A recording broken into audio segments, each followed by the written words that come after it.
En écho à la prédication du pasteur Werner Burki de dimanche dernier, que vous pourrez réécouter si vous prenez un CD ou une cassette auprès de M. Hureau ou bien sur Internet, j'ai choisi de creuser un point de détail dans le récit de l'onction de David par Samuel. Je vous propose de nous intéresser ce matin au nom des candidats à la royauté, à commencer par Saül, puis les noms des fils de Jessé qui nous sont donnés dans ce texte. Alors je vous lirai d'abord dans le premier livre du prophète Samuel, au chapitre 12, à partir du verset 19, une partie de l'histoire de Saül, le premier roi. Tout le peuple dit à Samuel: « Prie l'Éternel ton Dieu pour tes serviteurs, afin que nous ne mourions pas, car nous avons ajouté à tous nos péchés celui de demander pour nous un roi. » Samuel dit au peuple: « Soyez sans crainte, vous avez fait tout ce mal, mais ne vous écartez pas maintenant de l'Éternel, et suivez l'Éternel de tout votre cœur. Ne vous en écartez pas, sinon vous vous rallieriez à du néant, qui n'apporte ni profit ni délivrance, parce que ce n'est que du néant. L'Éternel certainement ne délaissera pas son peuple à cause de son grand nom, car l'Éternel a résolu de faire pour vous son peuple. Loin de moi aussi de pécher contre l'Éternel et de cesser, moi, de prier pour vous. Je vous enseignerai le bon et le droit chemin. Seulement, respectez l'Éternel et suivez-le en vérité de tout votre cœur, car ce qu'il a fait de grand en votre présence. Mais si vous faites le mal, vous périrez, vous et votre roi. » Alors Saül devint roi, et il a déjà régné 2 ans sur Israël. Un peu plus loin, au chapitre 16, nous avons le récit du changement de roi, parce que, comme nous le rappelait Werner dimanche dernier, eh bien, Saül a choisi de mettre en premier plan son propre désir, et plutôt que de suivre ce que Dieu lui indiquait. Donc au chapitre 16, l'Éternel dit à Samuel: « Jusqu'à quand porteras-tu le deuil sur Saül? Moi, je l'ai rejeté, afin qu'il ne règne plus sur Israël. Maintenant donc, remplis ta corne d'huile et va. Je t'envoie chez Jessé de Bethléem, car j'ai vu un roi pour moi parmi ses fils. » Samuel dit: « Comment irai-je? Saül l'apprendra et me tuera. » L'Éternel dit: « Tu emmèneras avec toi une génisse et tu diras: je viens offrir un sacrifice à l'Éternel. Et tu inviteras Jessé au sacrifice. Je te ferai moi-même connaître ce que tu dois faire, et tu oindras pour moi celui que je te dirai. » Samuel fit ce que l'Éternel avait dit et se rendit à Bethléem. Les anciens de la ville vinrent en tremblant au-devant de lui et lui dirent: « Ton arrivée annonce-t-elle quelque chose d'heureux ?» Il répondit: « Oui, je viens pour offrir un sacrifice à l'Éternel. Sanctifiez-vous et venez avec moi au sacrifice. » Et il fit aussi sanctifier Jessé et ses fils et les invita au sacrifice. Lorsqu'ils arrivèrent, il se dit en voyant Éliab: « Certainement, le Messie de l'Éternel est ici, devant lui. » Mais l'Éternel dit à Samuel: « Ne prends pas garde à son apparence et sa haute taille, car je l'ai rejeté. Il ne s'agit pas de ce que l'homme considère. L'homme regarde ce qui frappe les yeux, mais l'Éternel regarde avec le cœur. » Ésaïe appela alors Abinadab et le fit passer devant Samuel. Samuel dit: « L'Éternel n'a pas non plus choisi celui-ci. » Jessé fit ensuite passer Shamma, et Samuel dit: « L'Éternel n'a pas non plus choisi celui-ci. » Jessé fit passer ses 7 fils devant Samuel, et Samuel dit à Jessé: l'Éternel n'a choisi aucun d'eux. Alors Samuel dit à Jessé, n'y a-t-il plus d'autres jeunes gens? Et il répondit, si, il reste encore le petit, mais il fait paître le troupeau. Alors Samuel dit à Jessé, envoie-le chercher, car nous ne nous installerons pas avant qu'il ne vienne ici. Jessé l'envoya chercher, or il était roux, il avait de beaux yeux et une bonne apparence. L'Éternel dit à Samuel, lève-toi, donne-lui l'onction, car c'est lui. Samuel prit la corne d'huile et l'oignit au milieu de ses frères. L'Esprit de l'Éternel s'empara de David à partir de ce jour-là et après.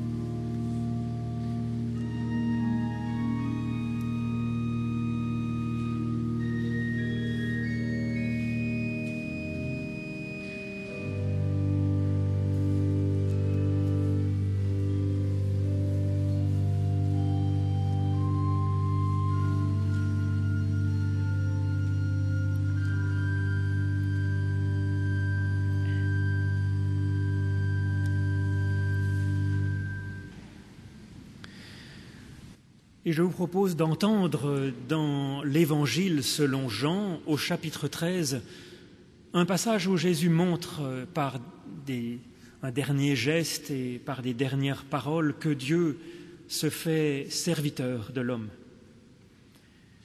Avant la fête de Pâques, sachant que l'heure était venue pour lui de passer de ce monde au Père, Jésus, qui avait aimé les siens, qui étaient dans le monde, les aima jusqu'au bout.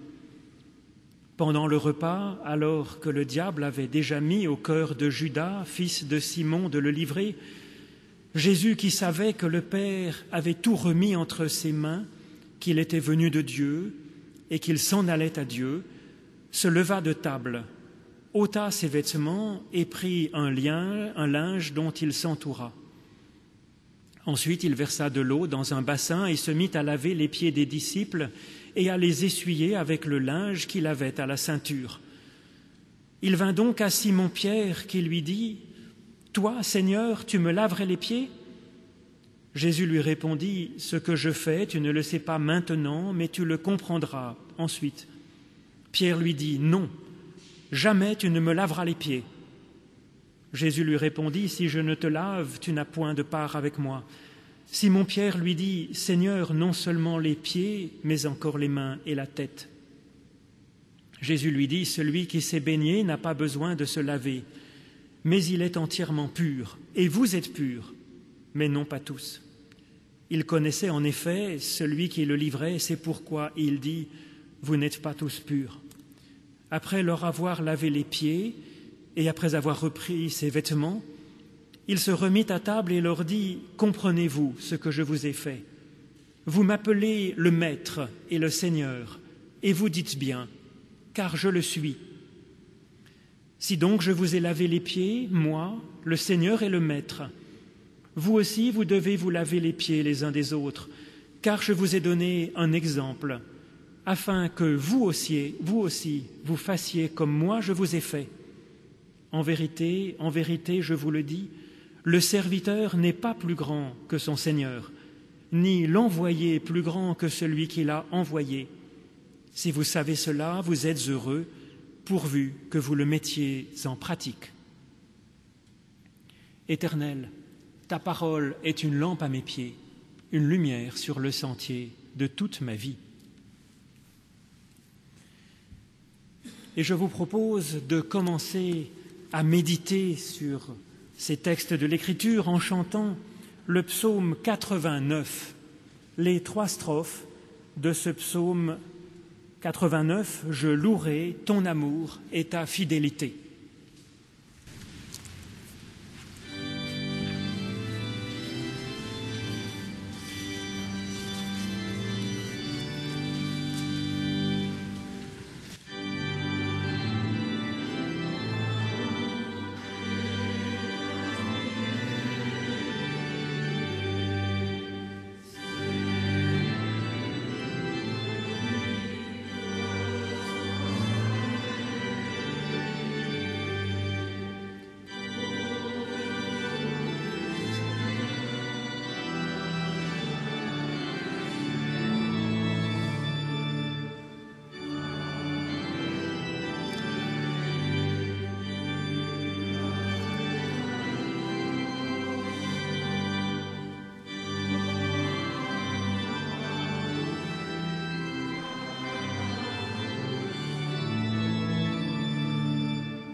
Seigneur, donne-nous ton esprit pour que nous sachions où aller quand nos chemins se perdent, que faire quand notre avenir est incertain, que pouvoir quand nous sommes à bout de force.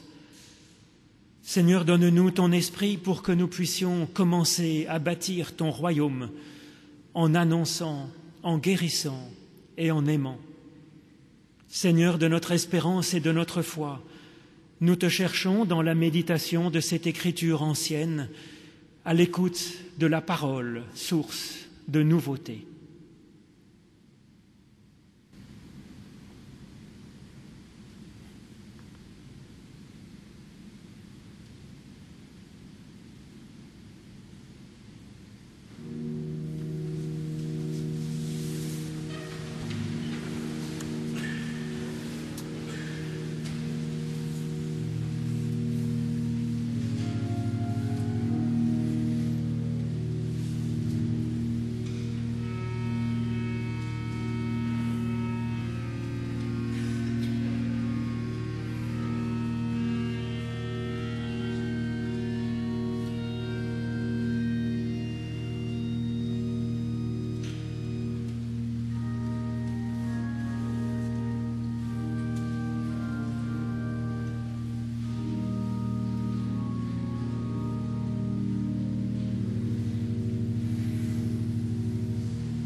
Alors ce texte du livre de Samuel passe en revue plusieurs personnes candidates à la royauté.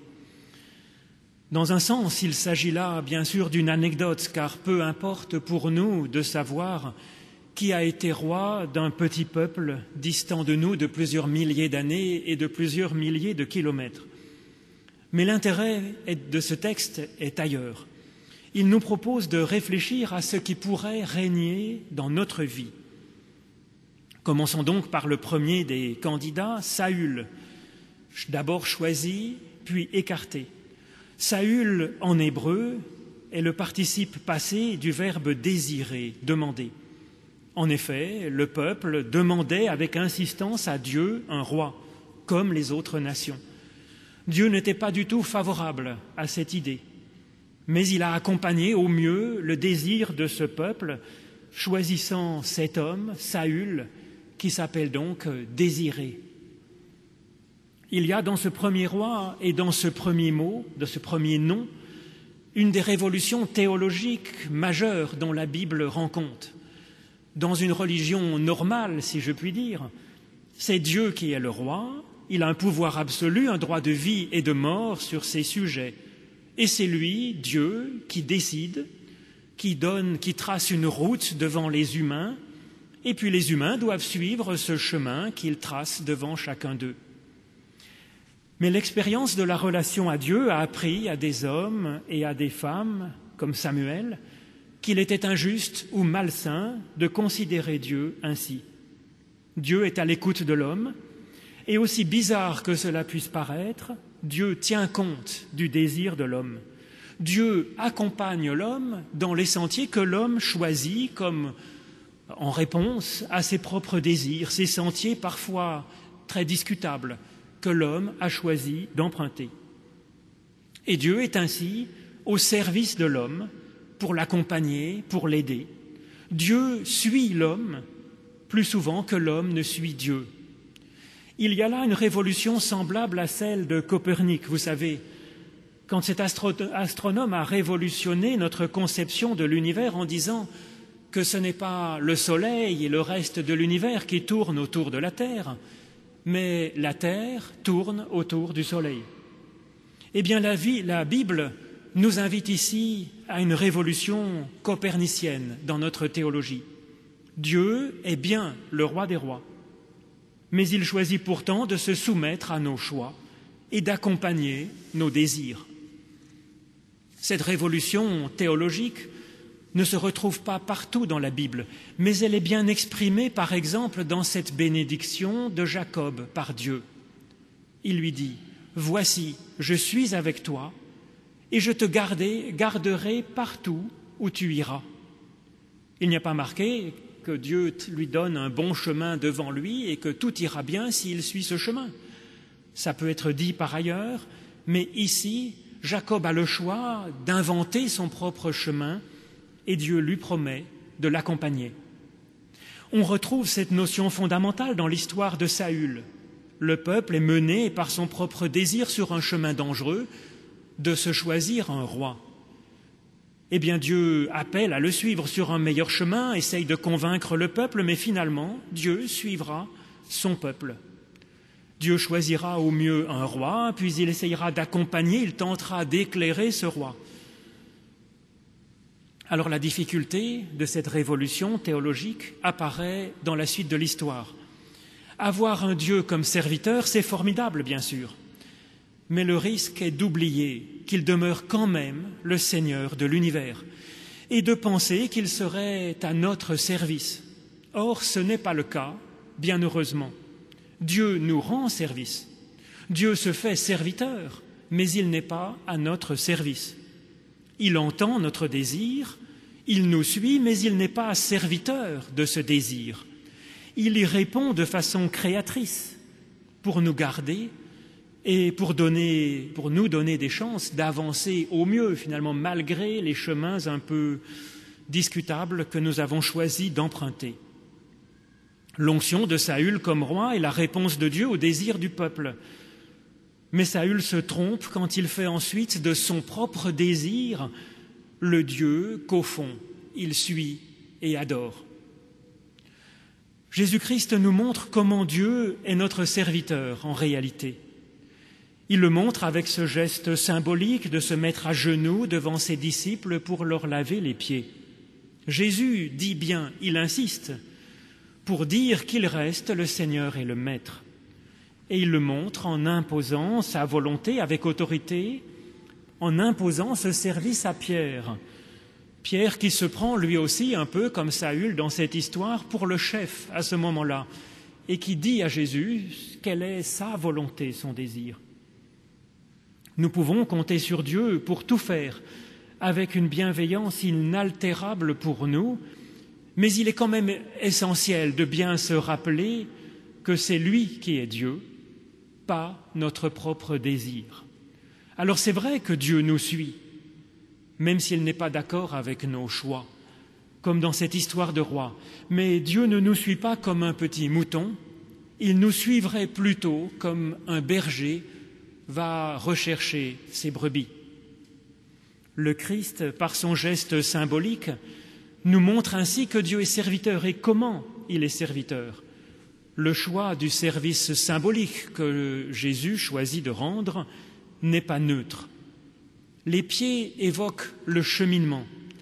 Eh bien, Jésus nous montre que Dieu nous suit sur le chemin où nous a conduit notre désir, certes, mais que Dieu nous accompagne alors comme un serviteur qui nous offre de purifier nos pas, de purifier notre cheminement, pour qu'il puisse être, malgré tout, j'allais dire, une source de vie. Saül, désiré, est fait roi par Dieu pour répondre au désir du peuple, mais Saül prend ensuite son propre désir comme Dieu. Pour notre bien, pour que nos pas ne nous mènent pas au néant, nous dit Samuel, Dieu ne peut pas laisser un tel désir régner. Il envoie Samuel, son prophète, pour choisir un nouveau roi. Et c'est un improbable petit berger que Dieu va désigner comme devant régner sur son peuple. C'est le second volet de la même révolution copernicienne. Le roi des rois est en réalité notre serviteur, et c'est le plus insignifiant des serviteurs qui est choisi comme roi. Alors bien sûr, cela ne va pas être sans mal pour Samuel de saisir cela, et pour le peuple encore moins, bien sûr. Il est difficile pour tout le monde d'évoluer dans son système de valeurs. L'inspiration divine va guider très progressivement le prophète dans le choix de celui qui devra régner. Samuel est guidé comme par approximation successive et il doit ruser avec le désir qui règne en maître. Pourquoi est-ce que cette histoire n'est pas plus simple? Moi, je l'aurais écrite autrement. Il suffirait à Dieu de démettre Saül, d'envoyer directement Samuel là où est l'homme qu'il a choisi, par exemple d'aller au pied de telle colline, au carrefour de telle et de telle route, à telle heure, et puis de reconnaître l'élu portant, je ne sais pas, une écharpe rouge. Tu lui verseras ta corne d'huile sur la tête et tout ira ensuite pour le mieux. Eh bien, en réalité, ce n'est pas si simple. Nous le voyons ici, la volonté de Dieu ne se diffuse que progressivement dans la conscience de l'homme. Et même alors, la royauté de David ne prendra son effet que très progressivement et elle restera toujours entachée de grandes imperfections. Mais quand même, Dieu aura accompagné son peuple et le chemin sera un chemin où la vie peut germer. Cette histoire, elle évoque une genèse, un accouchement, une croissance lente que nous avons à vivre au jour le jour.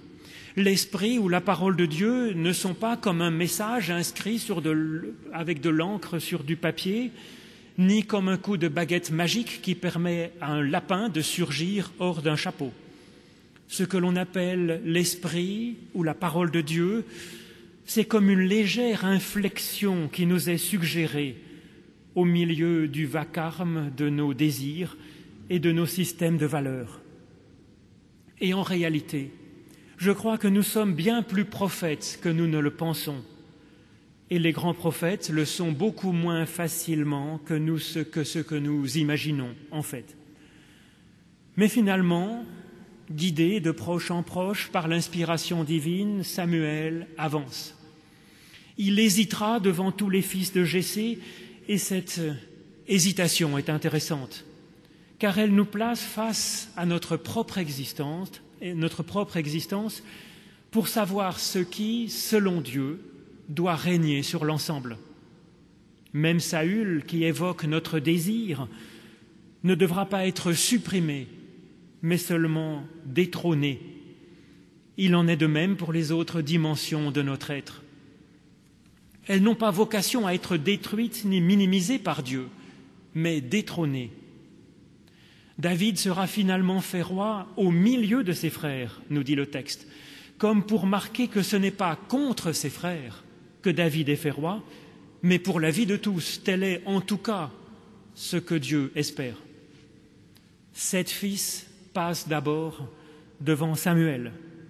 Ce chiffre 7 est le chiffre de la création achevée et bénie par Dieu.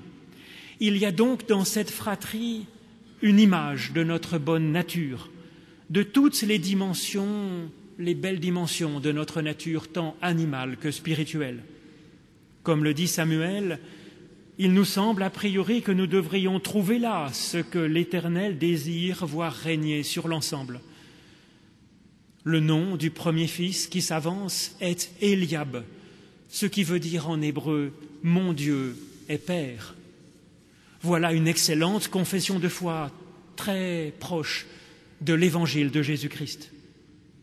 Et volontiers, comme Samuel, nous dirions que c'est dans cette dimension-là, celle de la confession de foi juste, que cette dimension-là qui doit régner sur notre existence et sur l'humanité de demain. Cette reconnaissance fondamentale que c'est Dieu qui est source de vie. Eh bien non. Ce n'est pas la théologie même la plus élevée qui doit gouverner notre vie et encore moins le monde. Même si, comme le dit Samuel ici, l'Eliab qui est en nous est une bonne, une excellente dimension qui élève l'homme, le tournant vers Dieu.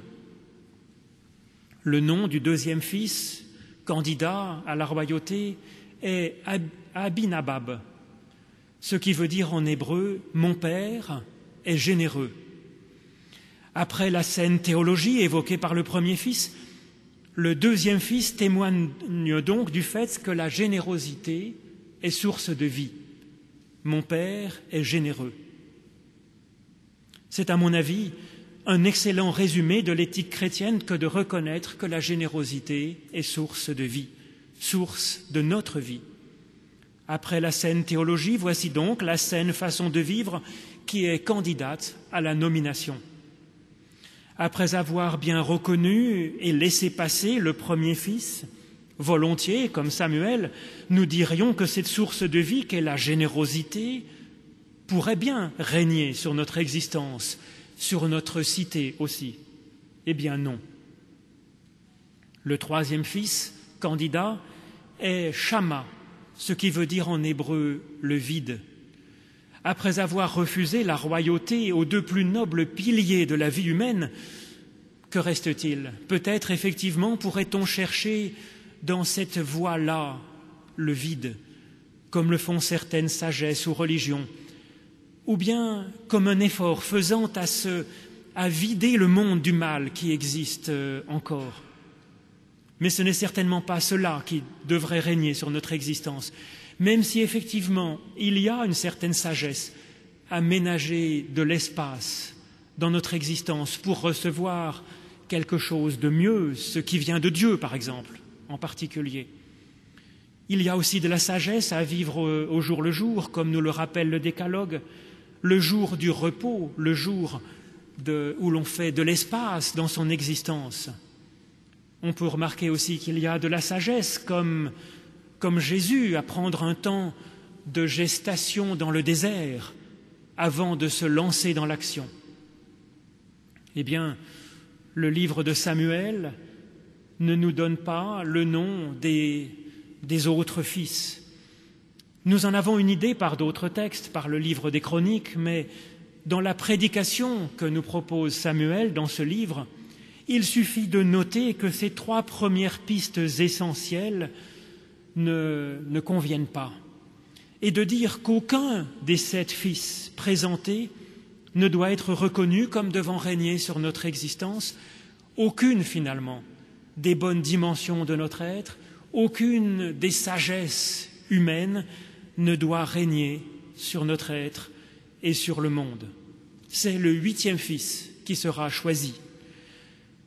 Et plus que son apparence, c'est son nom qui nous révèle ce qu'il y a de plus essentiel que les multiples bonnes dimensions de notre être évoquées par les 7 premiers fils.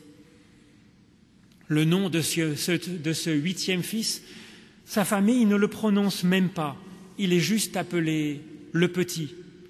Son nom est David. Il sera révélé après qu'il ait été désigné par Dieu. David veut dire en hébreu « mon bien-aimé ». Et finalement, c'est cela qui mérite de régner sur notre existence. C'est cette prise en compte du fait que nous sommes le bien-aimé de Dieu et que notre dignité royale vient de là. La plus démunie des personnes ne manque pas de cette qualité. Rien ni personne ne peut atteindre cette dignité, ni soi-même, ni celle des autres. David, dans le très touchant psaume 27 que je vous ai lu tout à l'heure en confession des péchés, nous dit que même le plus abandonné de tous, y compris de son père et de sa mère, est vraiment soutenu, gardé par l'Éternel, et que cela le rend plus fort que tout ce qui peut lui arriver. C'est cela qui est bien digne de régner sur notre existence. C'est d'abord le point central de notre théologie. C'est même l'origine de notre foi. C'est ce qui nous permet de nous présenter devant Dieu avec confiance en toutes circonstances, même quand nous sommes légitimement bourrelés de remords comme David. Et c'est le fait de se savoir bien-aimé de Dieu qui peut faire naître notre capacité à être généreux. Comme le Christ en témoigne, comme le Père m'a aimé, je vous ai aimé. C'est enfin cette notion qui permet de fonder une juste idée de la dignité humaine. Cette dignité n'est pas à conquérir, elle n'est pas à mériter, elle ne peut être réduite par aucun accident de la vie. Notre dignité royale nous est donnée simplement par la grâce de la considération de Dieu lui-même. Alors une saine théologie rendait Eliab grand, nous dit le texte, et chacun des 7 premiers fils, à sa façon, est porteur d'une certaine valeur qui mérite d'être reconnue et développée dans la mesure du possible. Mais c'est le 8e seulement qui est digne de régner sur l'ensemble. Le chiffre 8, il évoque la vie éternelle. C'est pour cela que les chrétiens aiment appeler le dimanche le 8e jour d'une semaine qui n'en comprend que 7. Eh bien, en Christ, nous découvrons que nous sommes fils de David, co-héritiers du royaume éternel de Dieu. Que Dieu en soit loué. Amen.